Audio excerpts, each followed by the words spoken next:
창세기 단어별 오늘 강의, 오늘은 하나님의 형상과 모양에 대해서 함께 나누도록 하겠습니다.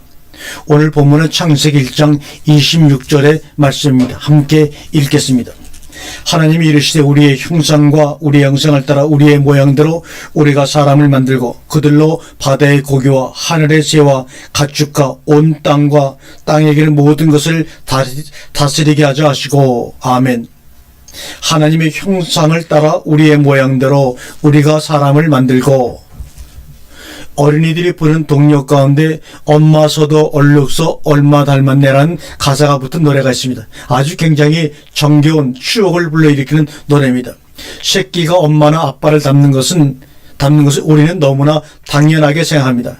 그 당연한 생각이 잘 먹혀 들어가지 않는 곳이 있으니 바로 하나님과 그 자녀들입니다.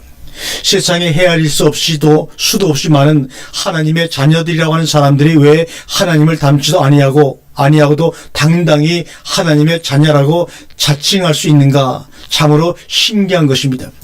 또한 하나님의 자녀들 서로 간에 왜 어쩌면 당신은 하나님을 꼭 빼닮았어라는 말을 하는 사람이 한 사람도 없는가 하는 것도 정말로 신기할 정도로 이상합니다.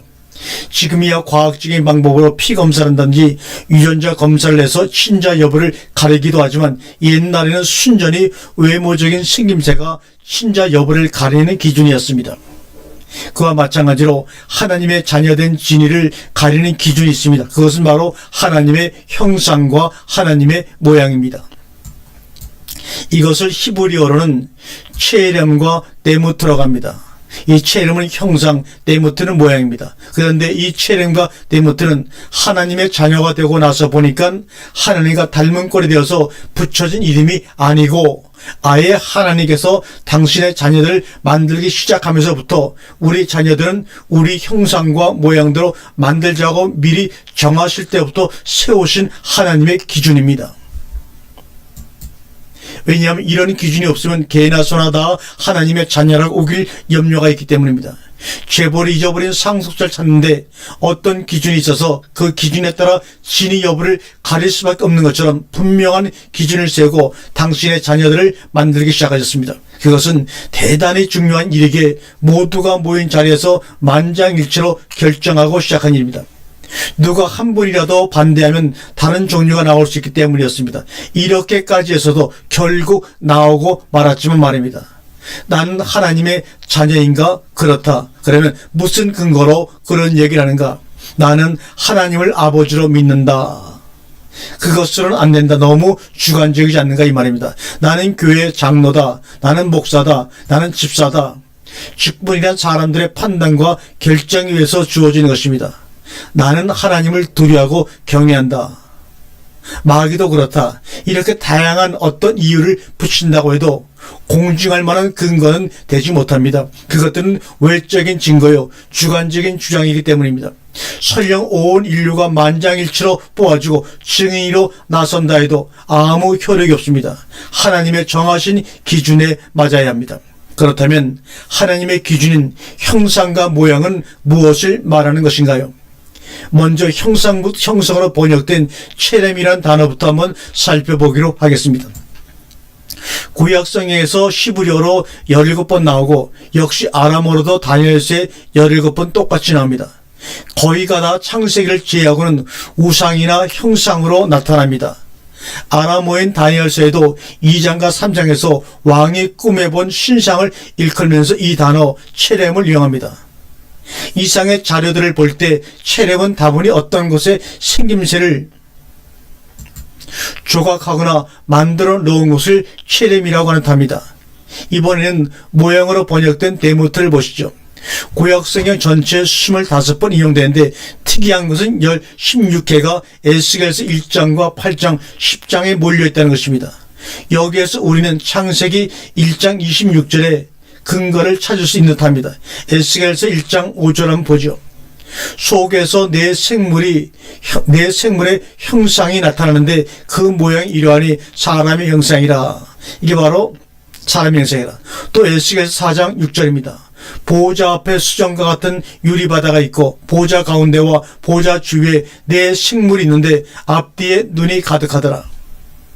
창세기 1장 26절에 우리가 만들고는 보좌 가운데와 보좌 주위에 보좌 가운데와 보좌 주위에 있는 네 생물 즉 사람의 형상인 텔무트를 가지고 있는 우리인 것입니다.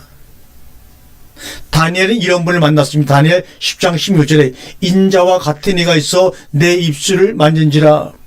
여기서 인자 같은 이로 나오는 부분이 히브리어는 키데무트입니다. 실제로 다니엘에게 나타나 보이시기까지 하고 있습니다.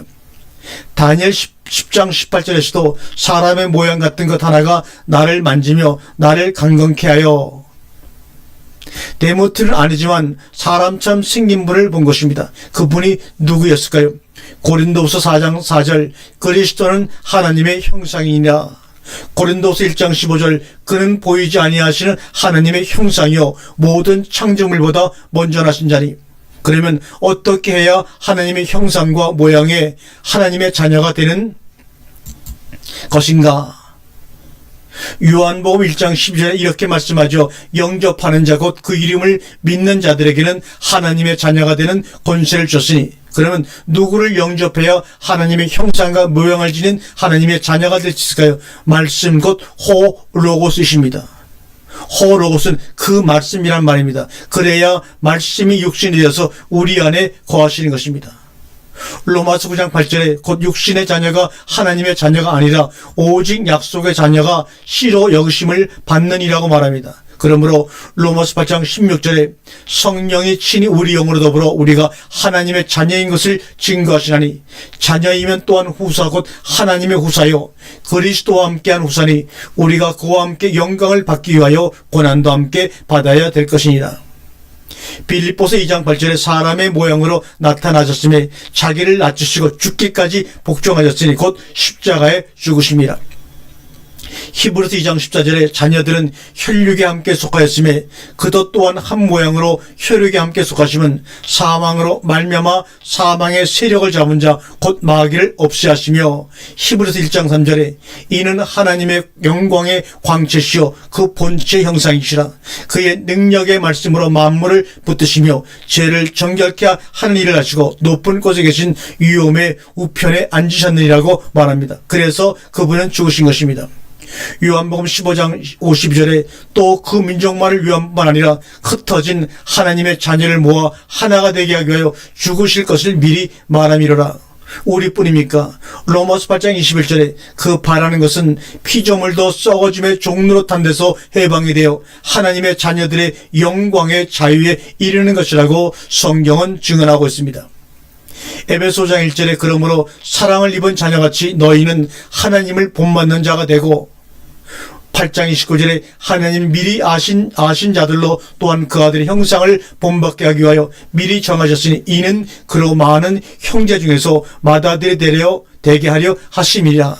빌립보 2장 15절에 이는 너희가 흠이 없고 순전하여 어그러지고 거스러지는 세대 가운데서 하나님의 흠없는 자녀로 세상에서 그들 가운데 빛들로 나타내며 그리해야 그분이 당당히 또다시 내가 그를 의지하리라 하시고 또다시 볼지어다 나와 및 하나님께서 내게 주신 자녀라 하셨으니 누가복음 20장 36절에 저희는 다시 죽을 수도 없나니 이는 천사와 동등이요 부활의 자녀로서 하나님의 자녀임이니라. 이렇게 되지 아니하면 이렇게 됩니다. 로마서 1장 23절에 썩어지지 아니하는 하나님의 영광을 썩어질 사람과 금수와 버러지 형상의 우상으로 바꿨느니라. 그래서 어떻게 합니까? 계시록 13장 15절에 저가 권세를 받아 그 짐승의 우상에게 생기를 주어 그 짐승의 우상으로 말하게 하고 또 짐승의 우상에게 경배하지 아니하는 자는 몇이든지 다 죽이게 하더라. 계시록 14장 11절에 그 고난의 연기가 세세토록 올라가려다. 짐승과 그의 우상에게 경배하고 그 이름의 표를 받는 자는 누구든지 밤낮 쉼을 얻지 못하리라 하더라고 말합니다. 또한 계시록 21장 8절에 그러나 두려워하는 자들과 믿지 아니하는 자들과 흉악한 자들과 살인자들과 행음자들과 술객들과 우상 숭배자들과 모든 거짓말하는 자들은 불과 유황으로 탄 못에 참여하리니 이것이 둘째 사망이라. 계시록 22장 15절에는 개들과 술객들과 행음자들과 살인자들과 우상숭배자들과 및 거짓말을 좋아하며 지어내는 자마다 성 밖에 있으리라. 왜 그렇습니까? 왜 그렇습니까? 고린도 4장 4절에 그 중에 이 세상 신이 믿지 않은 자들의 마음을 혼미케 하여 그리스도의 영광의 복음의 광채가 비추지 못하게 함이니 그리스도는 하나님의 형상이라고 말합니다. 그래서 이렇게 갈리고 맙니다. 마태복음 22장 20절에 예수께서 말씀하시되 이 영상과 이 글이 누구의 것이냐 가로되 가이사의 것이니이다. 이에 가라사대 그런즉 가이사의 것은 가이사에게 하나님의 것은 하나님께 바치라 하시니. 이런 자들은 어떻게 해야 구원을 받을 수 있습니까? 고린도전서 15장 49절에 우리가 흙에 속한 자의 형상을 입은 것 같이 또한 하늘에 속한 자의 형상을 입으리라. 어떻게 해서요? 바로 고린도 후서 3장 18절에 우리가 다 수건을 벗은 얼굴로 거울을 보는 것 같이 주의 영광을 보매 저와 같은 형상으로 화하여 영광으로 영광에 이르니 곧 주의 영으로 말미암음이라고 말합니다. 그러면 이들은 어떻게 됩니까? 계시록 15장 2절에 또 내가 보니 불이 섞인 유리바다 같은 것이 있고 짐승과 그의 우상과 그의 이름의 수를 이기고 벗어난 자들이 유리바닷가에 서서 하나님의 검은 골을 가지고 또 20장 4절에 또 내가 보좌들을 보니 거기에 앉은 자들이 있어 심판하는 권세를 받았더라. 또 내가 보니 예수의 증거와 하나님의 말씀을 인하여 목배임을 받은 자의 영혼들과 또 짐승과 그의 우상에게 경배하지도 아니하고 이마와 손에 그의 표를 받지도 아니한 자들이 살아서 그리스도와 더불어 1000년 동안 왕노릇하니.